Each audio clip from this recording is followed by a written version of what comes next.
Okay, so we're going to quickly, hopefully I'll try to finish the syllabus today. So we're going to quickly look at sequential programmable devices. So last class we looked at PALs and PLAs. Those are just combinatorial programmable devices. So similar to how we discussed combinatorial circuits and sequential circuits, you can also think about programmable devices which can be sequential.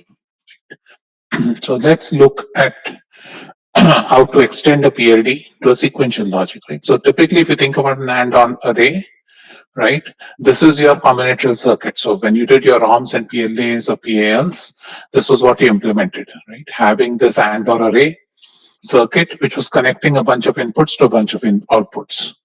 And all we do when we want to extend it to a sequential circuit is, in addition to that, you will have some flip-flops which are going to store the previous state or two states before, whatever the logic you've implemented in the flip-flop array. And basically that data is stored and used as an input to determine the next state, right? So similar to how you can think about how we move from combinatorial to sequential, same logic applies, that you can implement the combinatorial circuit using a PAL or a PLA and then use flip-flops later to convert that to a sequential circuit. So when you think about a PLD, let's look at a bunch of, so this is the foundation of like a field programmable array device on FPGA. So let's think about how would you make a slightly complex PLD. So you can think about, so what we saw in the previous case was a programmable logic device. Now think about a circuit we want to make where we want to interface multiple PLDs together, because once you have that, you can generate a much bigger function from this one block. So imagine you have one PLD, instead of one PLD, you have multiple PLDs. And so what we deal with when you have to discuss the logic of multiple PLDs is that we have what is known as a switch matrix.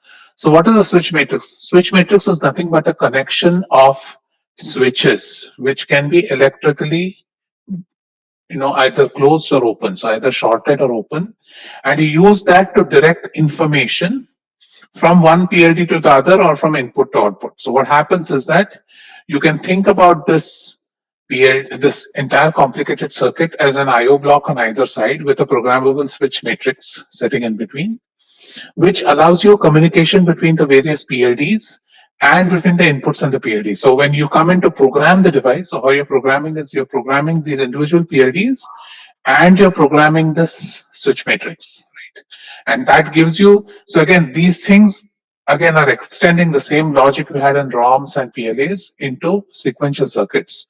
And you use this to generate a chip, which can be, it's a generic chip which you can buy and then program it later for your particular application.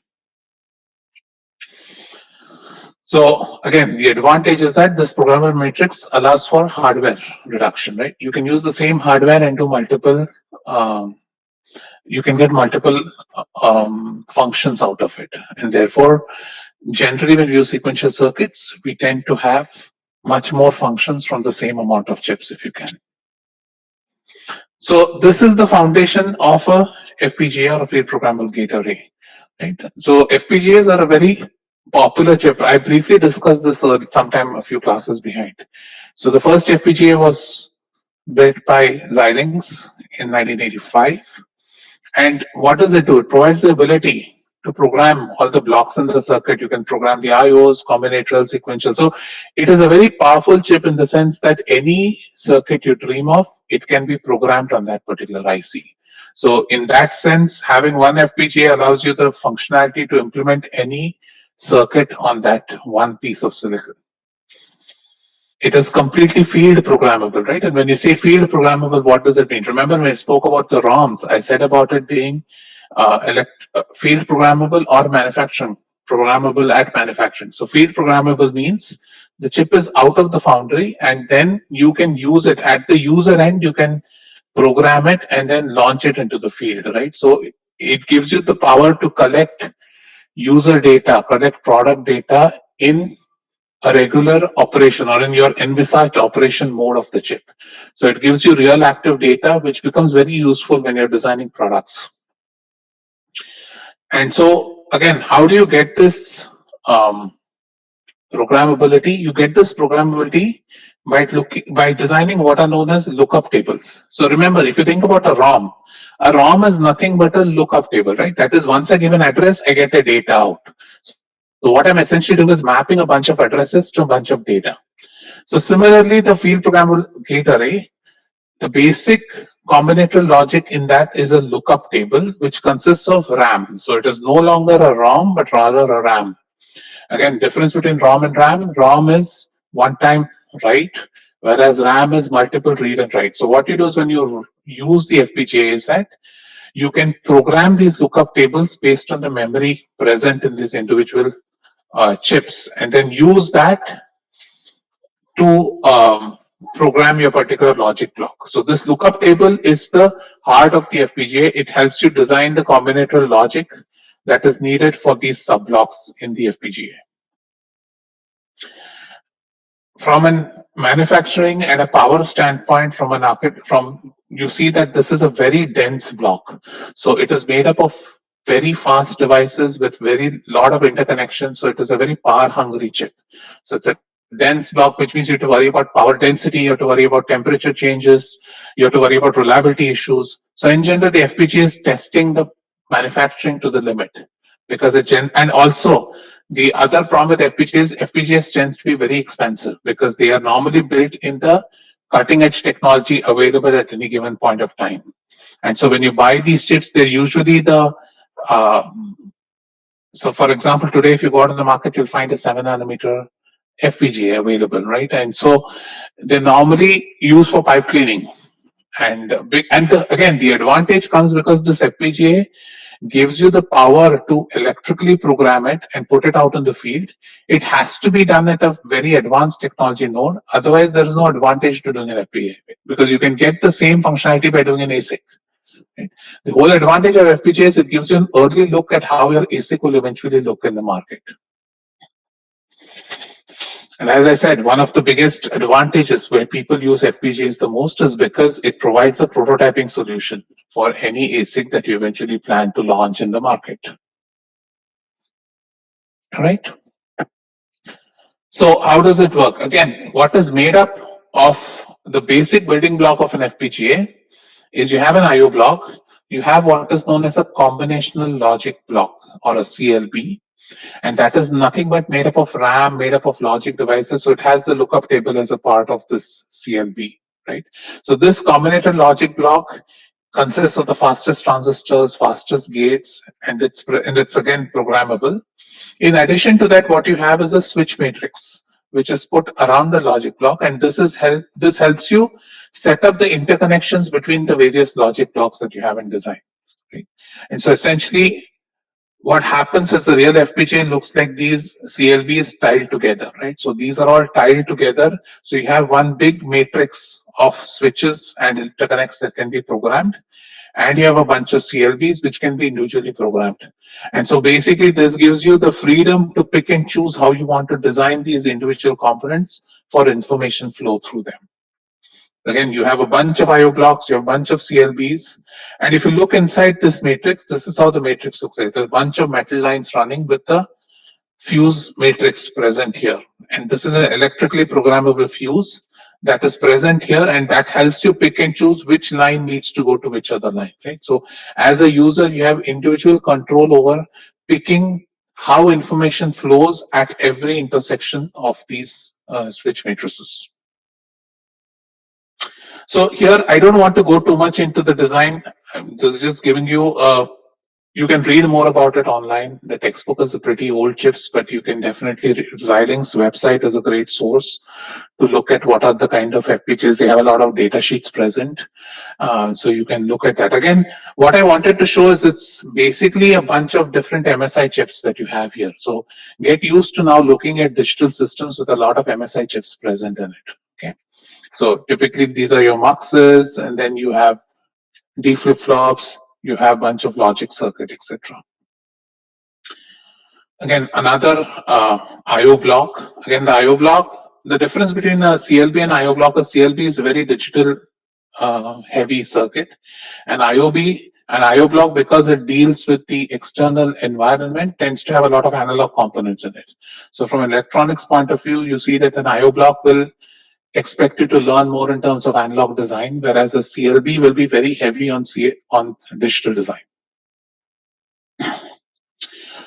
So that's about what I want you to know about sequential logic. We're not going to test you on this, but this is something for completeness sake you should know. Anyhow, you can learn more about FPGAs and other classes as you continue your career.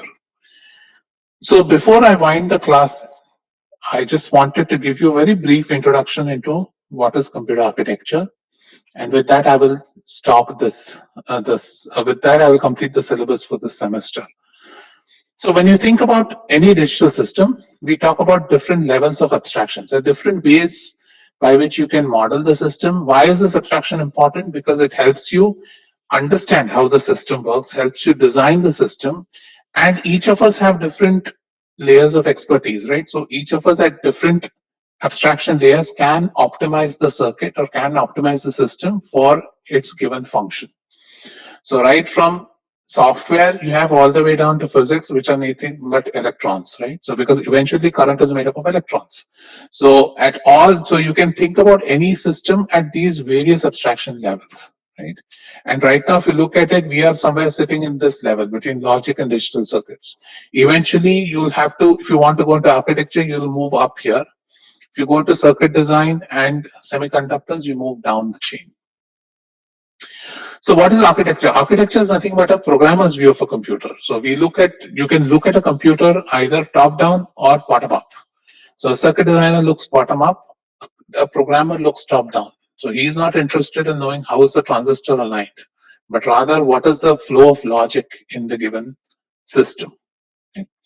And you guys have heard all these. These will, again, when you take any advanced class of computer architecture or something, you will go into each and every architecture style and figure out what are the advantages, disadvantages of each. What is an architecture? Architecture is defined by an instruction set, which is nothing but a bunch of commands, right? So remember, everything in digital logic is you're going to have a bunch of functions which have to run one after the other, or a bunch of operations that need to run one after the other. And every operation is nothing but a digital number, right? It can be a hexadecimal number, or it can be a bunch of different bits. And you have what is known as a decoder, which will decode the instruction, you'll generate timing signals, etc., and then start controlling how data flows through your system. Right? So whenever you think about an architecture, key things that define an architecture are what is known as the instruction set of the architecture and what is known as the operands. That is, what are the kind of registers used, how is the memory allocated, how is the memory designed, right? So that's why memory decoding, understanding how memory works is very important when you have to design any architecture. I mean, you all know this. Words, when we talk about words in the computer language, they're called instructions. For us, they mean nothing. They're just a bunch of ones and zeros which have a particular logical function, right? So eventually, all we're doing is mapping these binary words to logical functions. And when you do microprocessors next semester, we'll map all these instructions into some alphabets, and that will help you write instruction level programming, right? So what is instruction level programming is nothing but you're writing these bunch of words in bits. But because we can't quickly assimilate ones and zeros in our system, we shorthand it into small alphabets or small words. And so those are defined as an instruction set. So in next semester, you'll see how a microprocessor works, what are the kinds of different instruction sets you have, etc. And that is known as the assembly language. So you'll sometimes hear assembly language programming. That is what it means, where you basically are dealing with things like how is the memory, what signal goes from where to where, so that the word from the memory can be loaded into the register or the counter, what you have. Again, one thing to keep in mind is it's not alone hardware, right? What I want you to understand is architecture doesn't necessarily mean only hardware changes. Architecture is this entire combination. It's basically trying to determine how are you designing your digital system. So like how you've done in your assignments this semester, right? You decide the assumptions. You decide and figure out what is the kind of assumptions you need to make for your given problem, right? The same thing can be applied to architecture. When we design architecture, it doesn't only mean, what is the hardware used. It also means what is the instruction set planned. What are the kind of registers we're planning to use. So a lot of things go when you say a particular architecture you've used, a lot of things go into defining what that architecture means. So let's look at a simple basic architecture, which again you'll go a lot into next semester. And this is the BITS architecture.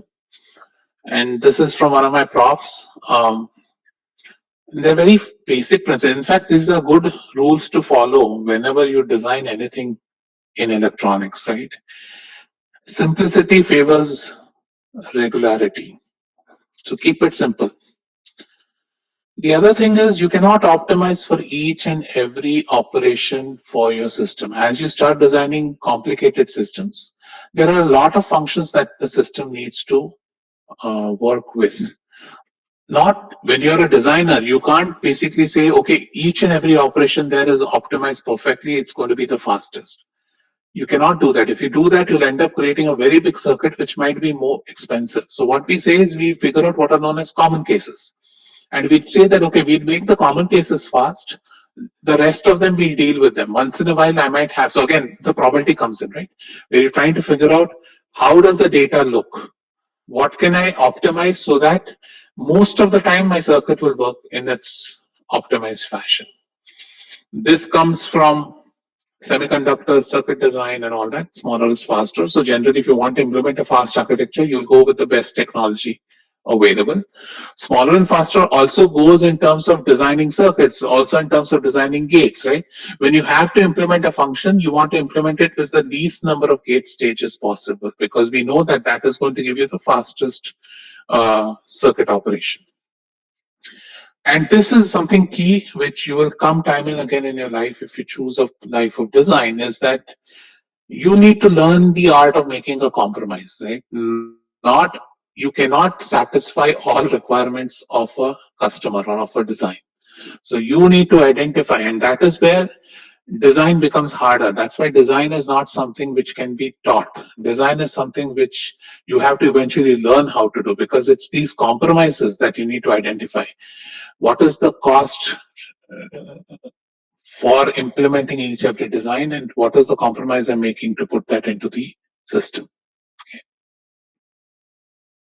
So just a bunch of examples. If you look at assembly code, high level code, what you write and what you write in maps. Again, I'm not going to spend a lot of time here because you'll spend half of next semester basically writing code and simulating this as you do similar operations to what you've done in the assignment in a large scale, right? The microprocessor gives you more options, gives you an easy way of generating timing signals, it gives you a better handle of designing a digital system. So therefore, you'll find that what you did in your assignment this semester can be done much faster when you use a microprocessor.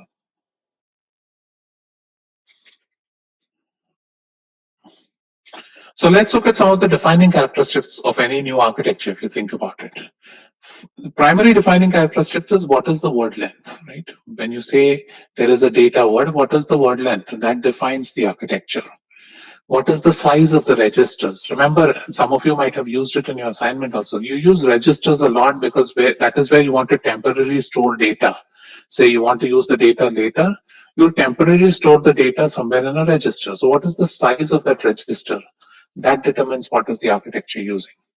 How is the memory organized, right? We looked at one way to organize the memory where we essentially consider a simple row decode, right? But you can think about row decode, column decode, all those become, and then as you go higher and higher in abstraction, you start thinking in terms of virtual memory.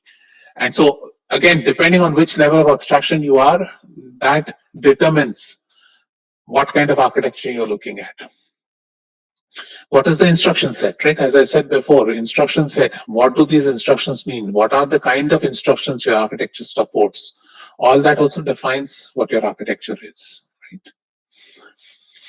So now let's look at design. When you think about a design of an architecture, there are two parts to design. One is what is known as the data path design, and one is what is known as the control design. So data path is nothing but once things have been enabled in this. So remember, whenever you design a digital circuit, by now you must know that all MSI chips, for example, have enabled signals, right? So generally the rule of thumb is when you're designing something, you want to use enables to enable that particular part of the circuit.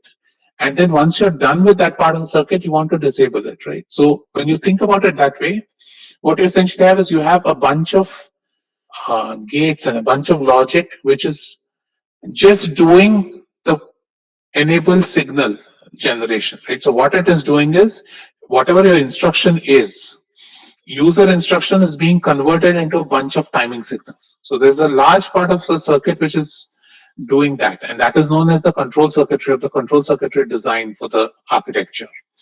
And that is nothing but generating the right timing signals for the various components in the data path that you might have. So you might have muxes, you might have registers, you'd have to deal with memory. Every time you have to write to a memory, send, pull data from the memory, etc. All those signals are going to be determined by this part of the design, which is the control design. And then you have the data path design. That is, once these enable signals are generated, what is the actual logic, or what is the actual function that you're implementing? That is implemented in this part of design, which is the data path design.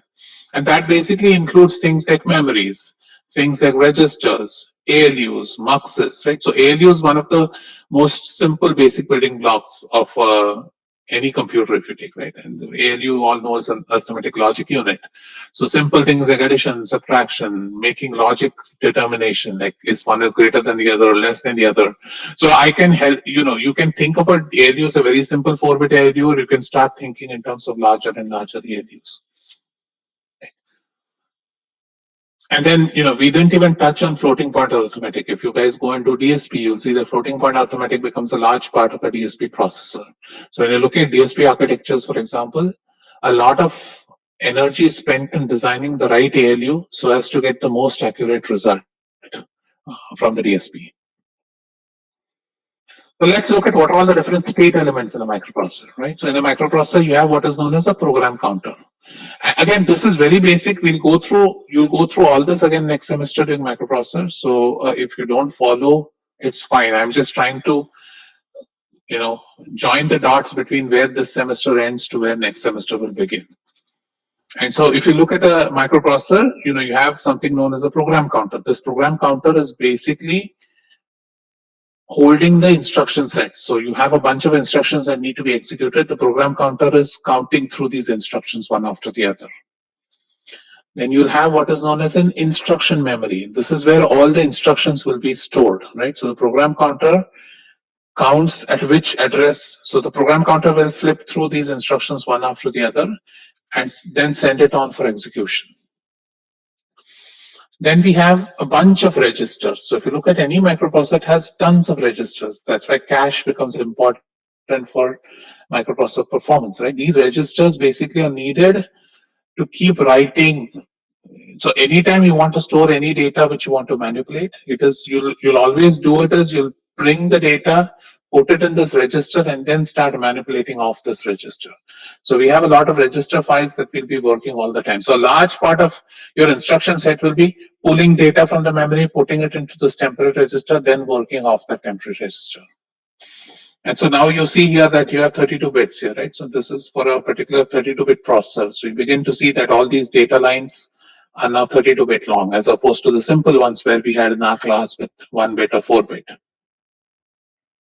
And finally, you also have a data memory. So anytime you want to store memory after you processed all the information, before you send it back to the main cache, or you want to send it back to IO or whatever the case might be, you have another memory present, right?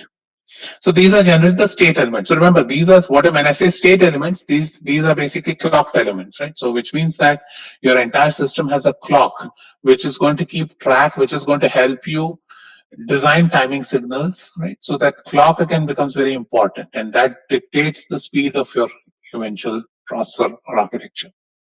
So let's look at a very simple process of fetching some instructions from the memory, right?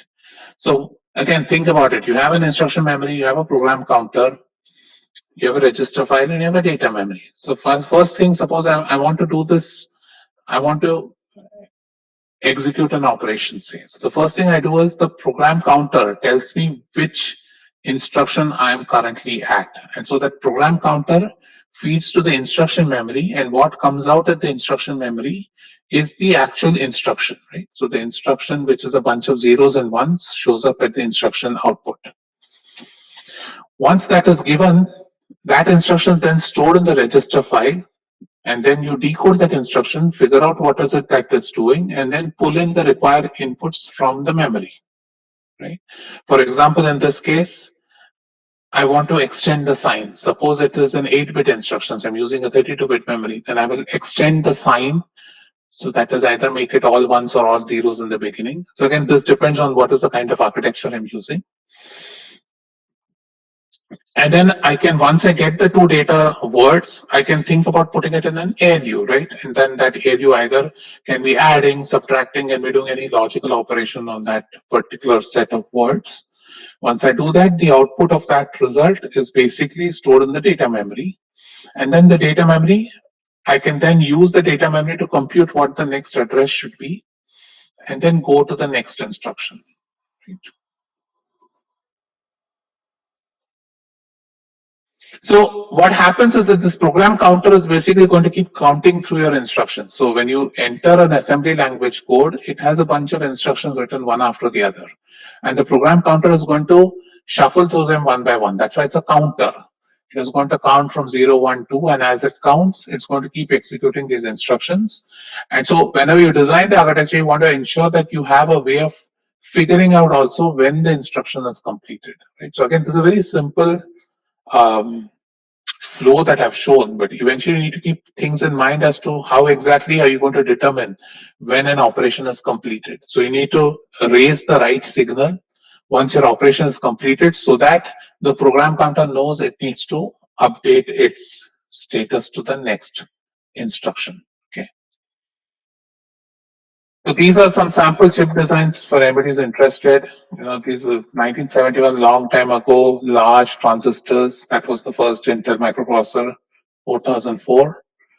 And this is also dated information, but you definitely see a multi-core here, lots more memory. So one thing which you should see is that today, if you pick any GPU, if you pick any processor, any SoC, you'll see like tons of memory. So memory takes in a large part of design. And then you have all these different cores, you'll have IO blocks, and then you have the memory controller. So every block is a class in itself. You can also, there are a lot of ways of optimizing every block, understanding what are all the different ways by which you can design these for various applications. Few other things I just want to remind you guys as you keep thinking about all this is that interfacing, that is how does your processor talk to memory, talk to IO, is a very large part of design. And so that process is known as interfacing. So if you think about next semester's course, it's microprocessors and interfacing. So a large part of your design also revolves around interfacing because that is the exchange of timing signals. You have two large blocks. You have a processor, you have a memory. You have a processor, you have an IO block. So these two have to talk to each other, which means that they need to raise the right enable signals, disable signals as they exchange information, right? So that interfacing is a large part of design. So the other thing is when you're designing a circuit, which is essentially interacting with the world, right? Remember when you're taking inputs from the world or giving out inputs, they generally, in the most generic cases, are asynchronous signals. That is, it is not going to be synchronous to a clock. So what that means is that suppose your system should be designed in such a way that it should be able to accept asynchronous signals. Secondly, suppose I want to override what you're doing currently and push this new data that I've learned in, then I need to have a mechanism. So another important mechanism in your design architecture is what is known as interrupts. So interrupts are a way of identifying priority to the architecture. Suppose you have to deal with multiple signals. How do you identify priority? How do you stop certain parts of the processor from working?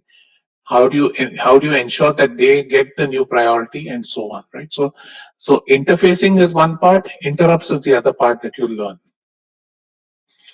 And then IO design, obviously, depending on how you're going to interact with the environment. Suppose you're going to take inputs serially or parallelly, all that will impact how your IO block design looks like. Okay. And so finally, I'll end with saying that this class basically just went through simple blocks, tried to get you to think about zeros and ones.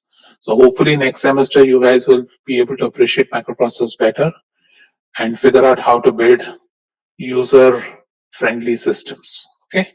So with that, I'm done with issue design for this semester. Okay. I'll cancel the classes on Wednesday and Friday. We won't have any classes. Tutorial class will be used to collect feedback. Okay. So with that, thank you and all the best.